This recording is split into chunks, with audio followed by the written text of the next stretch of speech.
प्रिय दर्शकों, आज मैं आपको विवाह में निभाई जाने वाली रस्मों के बारे में आपको बताना चाहता हूँ। ये रस्में किस प्रकार, किस समय, कब निभाई जाती हैं, इनका इस वीडियो में मैं वर्णन करता हूँ।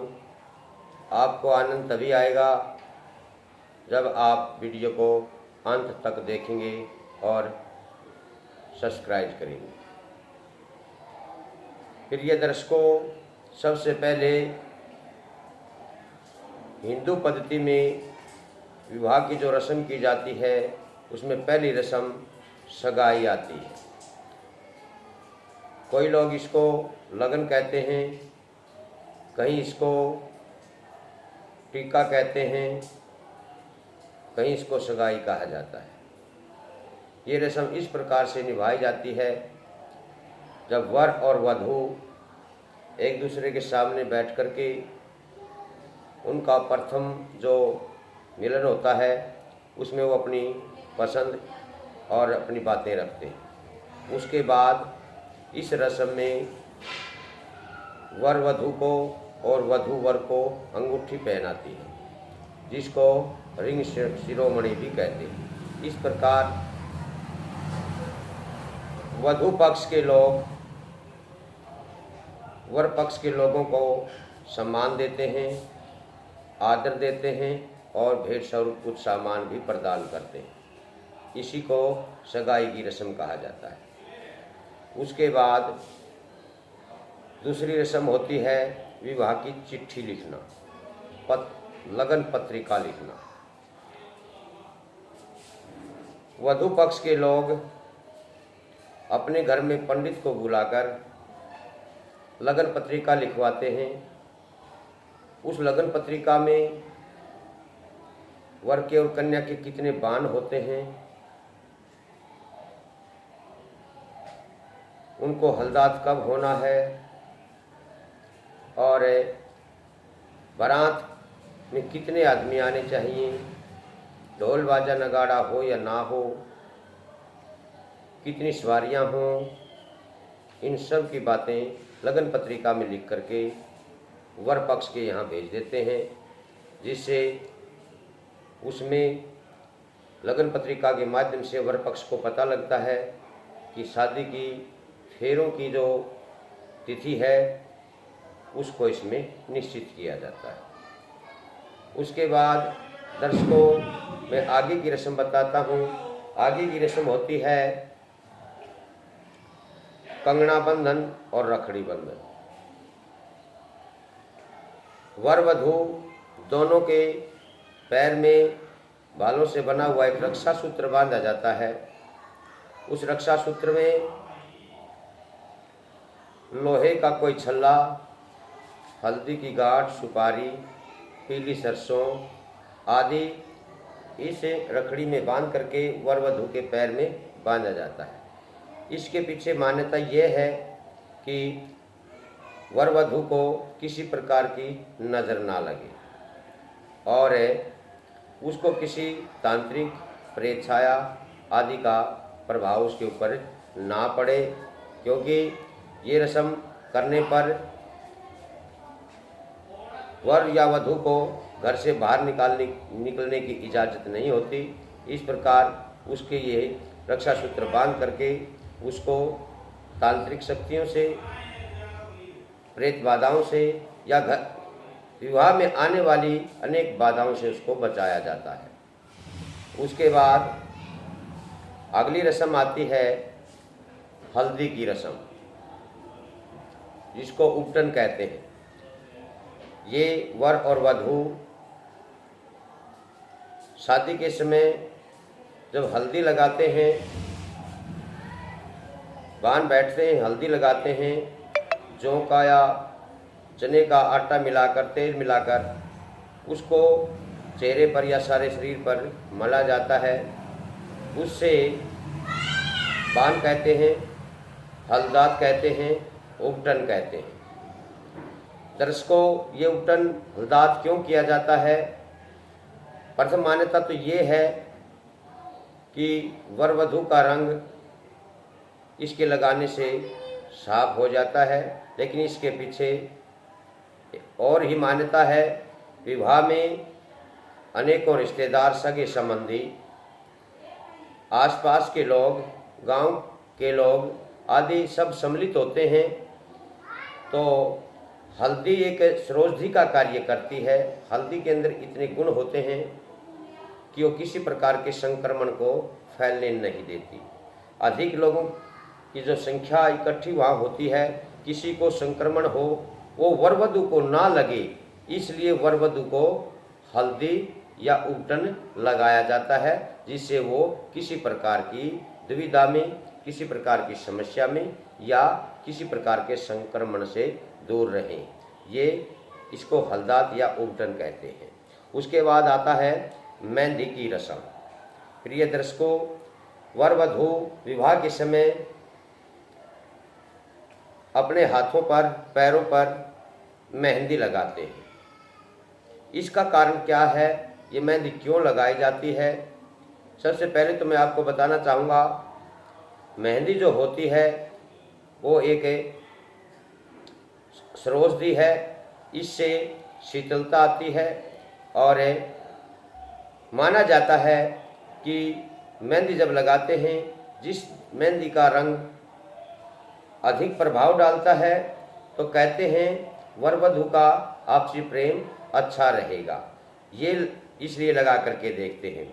लेकिन मैं कहता हूँ, शास्त्र कहते हैं, वेदों में ये बात लिखी गई है कि जब मेहंदी की रस्म शुरुआत की गई तो ये इसलिए की गई थी कि ये मेहंदी इतनी शीतल होती है और वर वधू में किसी प्रकार का आक्रोश ना हो, उसके अंदर किसी प्रकार का क्रोध उत्पन्न ना हो, उसका मन शिथिल रहे। मेहंदी लगाने से ये मन को शांत करती है, उसमें शिथिलता पैदा करती है, इसलिए मेहंदी की रस्म कराई जाती।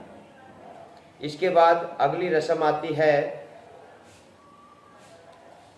घुड़चढ़ी की रस्म। घुड़चढ़ी पर जब दूल्हा घोड़ी पर बैठाया जाता है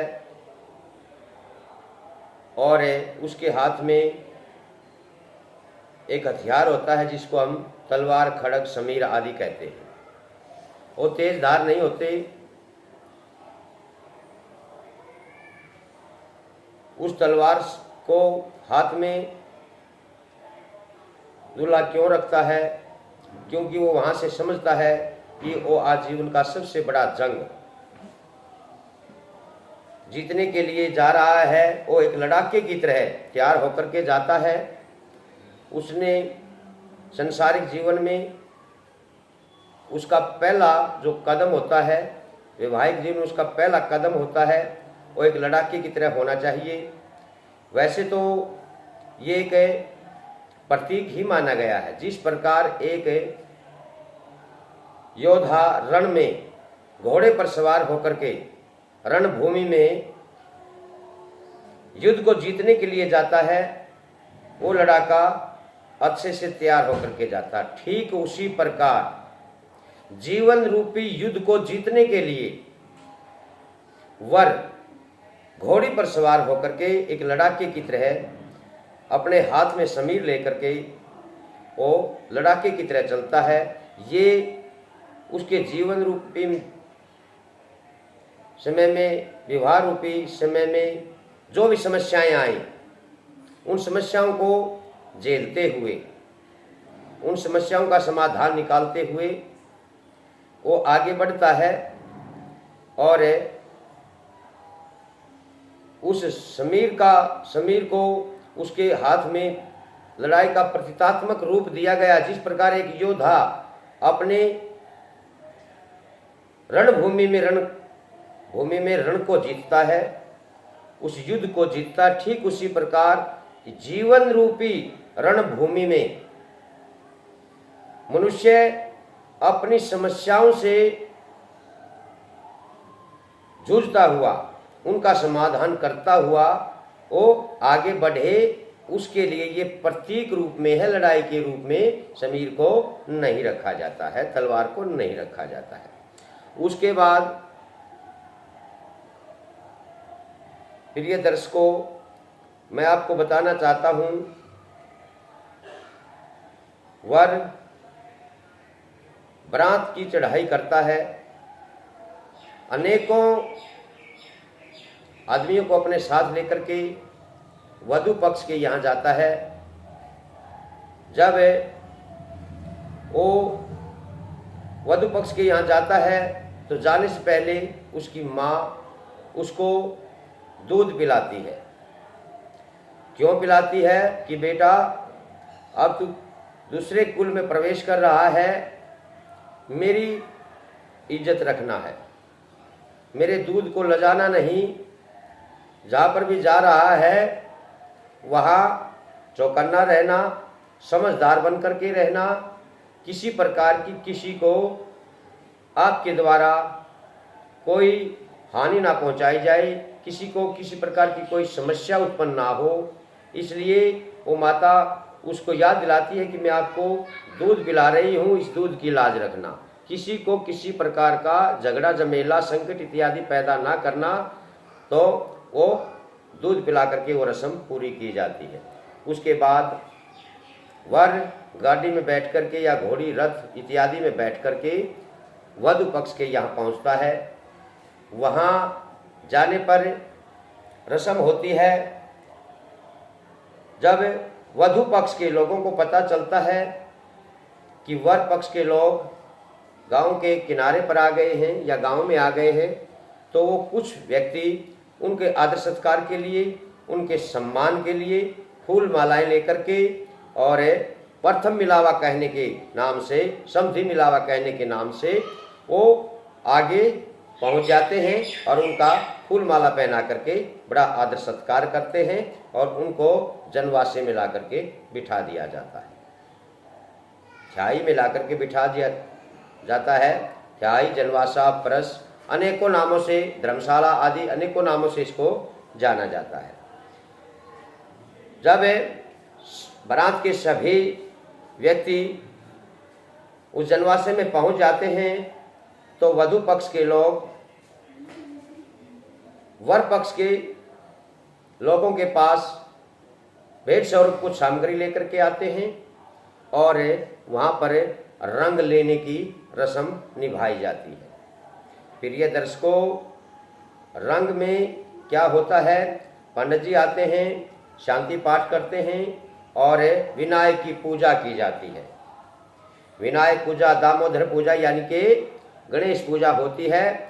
उस पूजा में जो वधु पक्ष के लोग हैं, वर पक्ष के लोगों से वधु के लिए वस्त्र, आभूषण और फेरों का सामान आदि वस्तुएं लेकर के जाते हैं।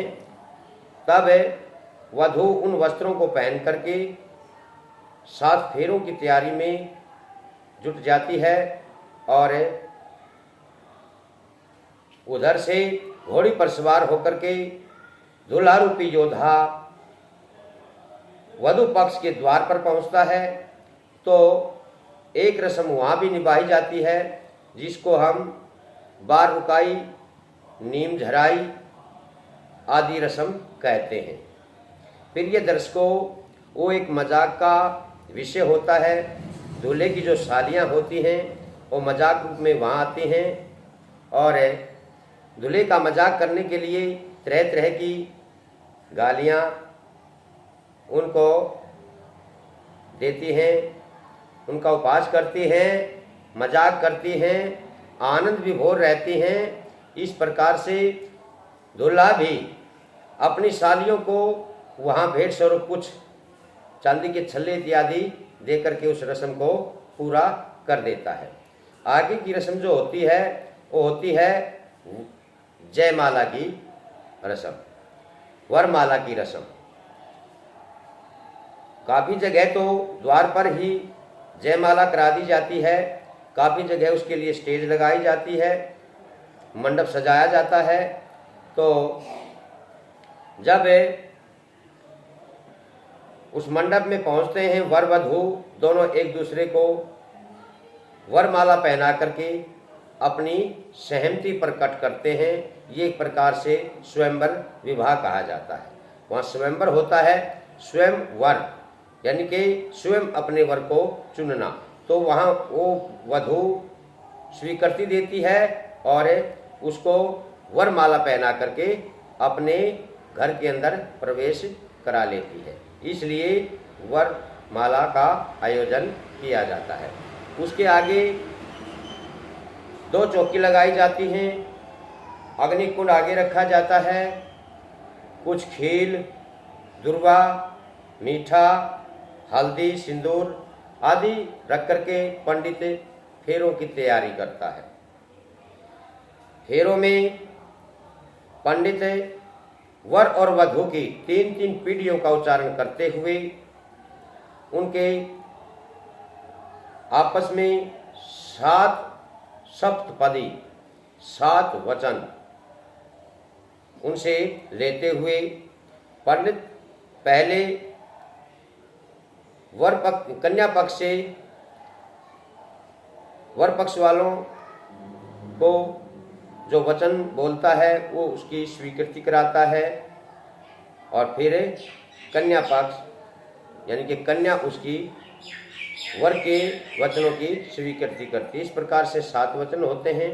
उसके बाद फेरे होते हुए 3 बार लड़की आगे होती है और चौथी बार लड़का आगे होकर के फेरों की रस्म पूरी करता है। प्रिय दर्शकों, उसके बाद आती है सिंदूर की रस्म। सिंदूर क्यों लगाया जाता है, जिसको हम मांग भराई कहते हैं। तो सिंदूर लगाने का तात्पर्य क्या है? सिंदूर हमारी षोडशोपचार पूजा की सबसे प्रथम सामग्री होती है। वर वधू को प्राणी ग्रहण करने के लिए, उसको स्वीकार करने के लिए वधू की मांग में सिंदूर भर देता है। इसकी मान्यता ये भी है कि सिंदूर लगाने से वो जो औरत होती है उससे पहले उसको दाएं अंग में रखते हैं और सिंदूर लगाने पर वो बाएं अंग हो जाती है, अर्थात उसकी अर्धांगिनी हो जाती है। सिंदूर उसके सुहाग की निशानी होता है। उसकी मांग तब तक सजी रहती है जब तक उसका पति उसके पास सकुशल होता है। तो सिंदूर की एक और मान्यता बताई गई है। सिंदूर मांग में भरने से ये सिंदूर जो मांग होती है और नाक के ठीक सामने सिर के बीचों बीच होती है, उसमें सिंदूर डाला जाता है। वहाँ एक ब्रह्मरंध्र होता है। ब्रह्मरंध्र में सिंदूर भर करके मन की परिस्थिति को संतुलित करना और धैर्य का अनुसरण करना, धैर्य रखना, वहाँ पर धैर्य रखने के लिए सिंदूर का प्रयोग किया जाता है। प्रिय दर्शकों, आगे की जो रस्म होती है वो जूते छुपाई की रस्म होती है। ये एक मजाक की रस्म होती है। दूल्हे की सालियाँ दूल्हे के जूते छुपा लेती हैं और उनसे मजाक करती हैं। तब वहाँ पर दूल्हा अपनी सालियों को पैसे देता है और अपने जूते वापस लेता है। तब तक दूल्हा अपनी सालियों को पैसे नहीं देता, उसका मजाक करती रहती हैं। तो पैसे दे करके जूते लेना कहा भी कहा है, पैसे दे दो जूते ले लो। तो ये रस्म वहाँ मजाक के तौर पर की जाती है, क्योंकि शादी का माहौल है। हर समय अगर गंभीर ही गंभीर रहें तो वो शोभा नहीं होती। शादी विवाह में यदि मजाक भी होते हैं, हास्य भी होते हैं, उसमें कड़वी बात भी मीठी लगती है। कहा गया है कि फीकी पे निकी पे फीकी लगे और बिन अवसर की बात। जो युद्ध भूमि में घोड़े का श्रृंगार न हुआ और फीकी पे निकी लगे, फीकी पे मीठी लगे, सुअवसर की बात। जिस प्रकार विवाह में गालियां। तो प्रिय दर्शकों, जूते की रस्म पूरी करने के बाद फिर विदाई की रस्म आती है। विदाई के समय वधू पक्ष के लोग वर पक्ष के लोगों को विदा करते हैं। विदा करके विदाई में उनको एक कांस्य पात्र दान में दिया जाता है। वो मीठे से भरा होता है। उसकी मान्यता ये होती है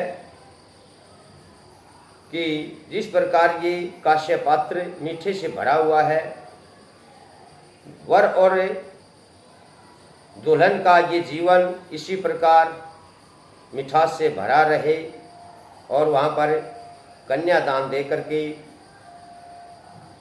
वर पक्ष के लोगों की विदाई कर दी जाती है।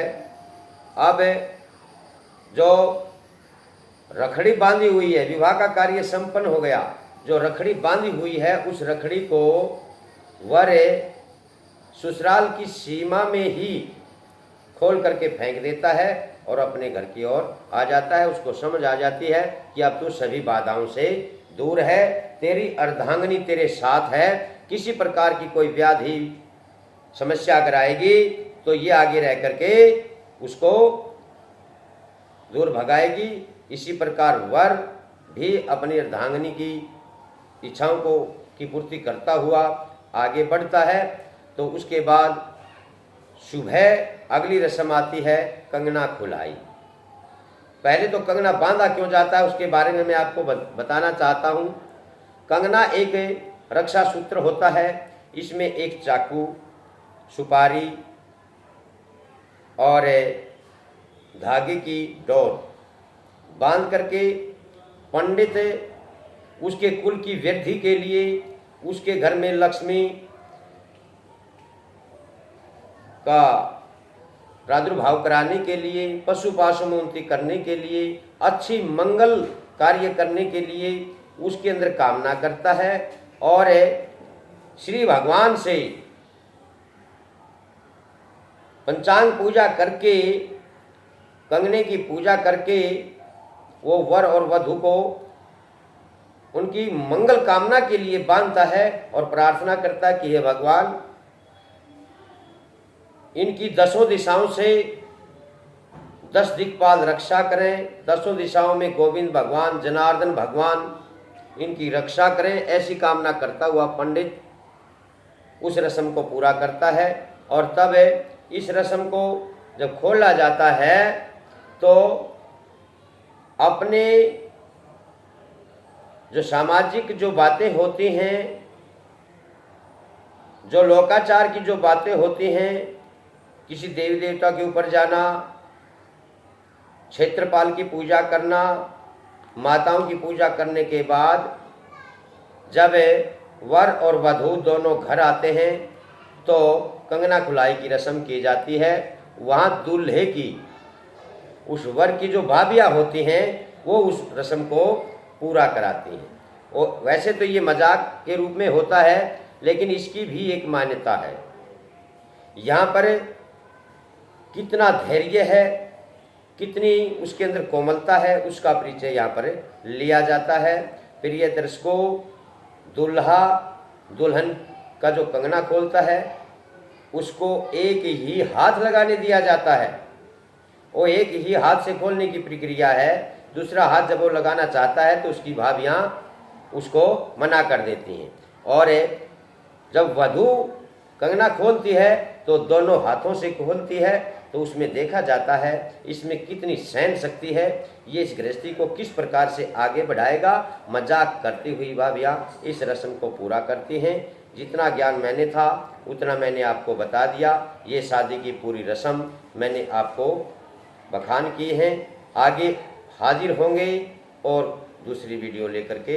तब तक जय हिंद, जय भारत, जय माता।